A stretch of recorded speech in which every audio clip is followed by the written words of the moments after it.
Graça e paz. Nessa semana comemoramos a Páscoa e óbvio que celebramos a ressurreição de Cristo, pois é ela que nos traz vida e acesso ao Pai.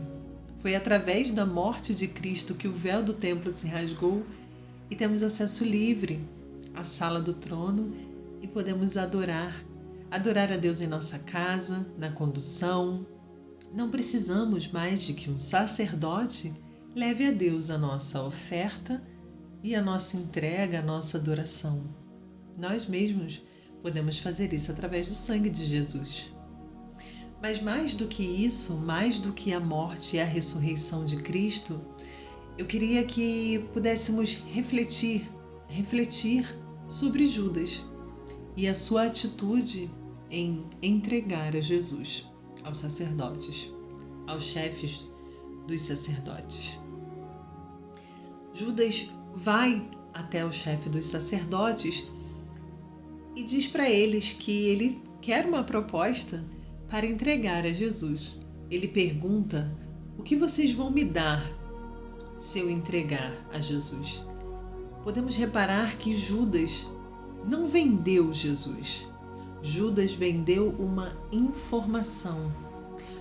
informação privilegiada por estar inserido naquele meio. O livro de João fala detalhadamente sobre esse contexto. Leia junto comigo João 18. Ele diz: tendo terminado de orar, Jesus saiu com seus discípulos e atravessou o vale de Cedron. Do outro lado havia um olival, onde entrou com eles.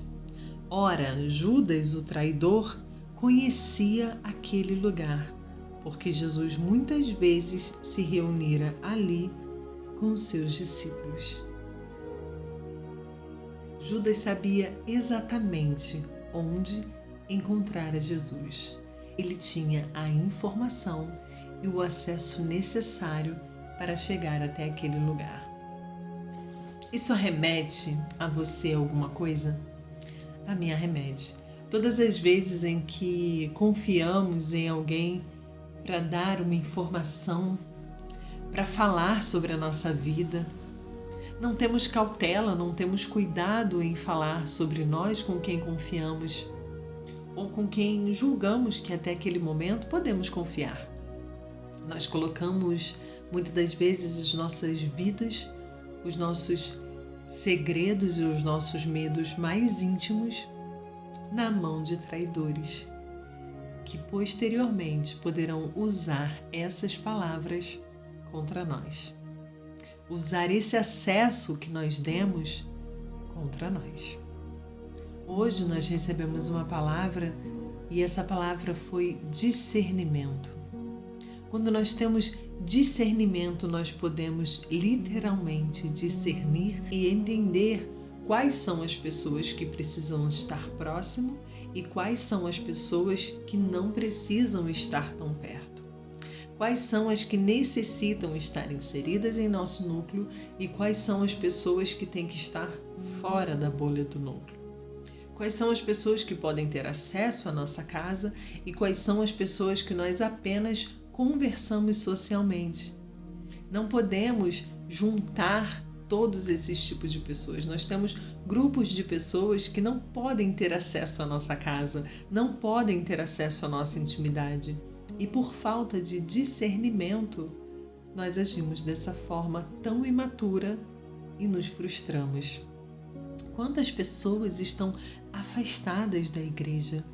Não só da igreja, que é um templo, mas afastada de Cristo, afastadas da comunhão com Cristo por causa de palavras, ações e comportamentos que nós, enquanto cristãos, muitas vezes temos e levamos a essas pessoas a se afastarem.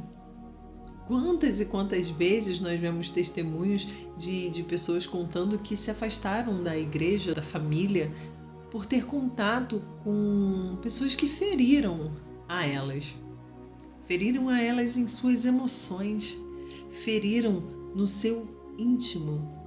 Pessoas que, quando se separam, Uma leva o segredo da outra, os medos da outra, os receios da outra para qualquer pessoa e divulgam, colocam isso abertamente, muitas das vezes na internet, ferindo, machucando, magoando e causando muitas das vezes sofrimentos emocionais quase que irreversíveis. Então, a partir de hoje, ore a Deus, busque por discernimento. Todas as vezes que você quiser abrir o seu coração e conversar com alguém, primeiro dimensione isso, coloque isso na balança. Qual é o grau de intimidade? Tem gente que revela sua vida para pessoas que acabaram de conhecer numa fila de banco. Qual o tamanho da nossa carência para que a gente precise revelar os nossos segredos, nossos problemas, para pessoas que acabamos de conhecer? Por isso, nos abrimos a sofrimentos e a decepções. Por isso, abrimos a guarda do nosso coração para sofrer tanto. Por isso existem tantos golpes de homens com mulheres na área das emoções, porque é a área mais importante da nossa vida e que negligenciamos. Quando estamos tristes e carentes, ficamos vulneráveis a qualquer um que chegue e dê um elogio.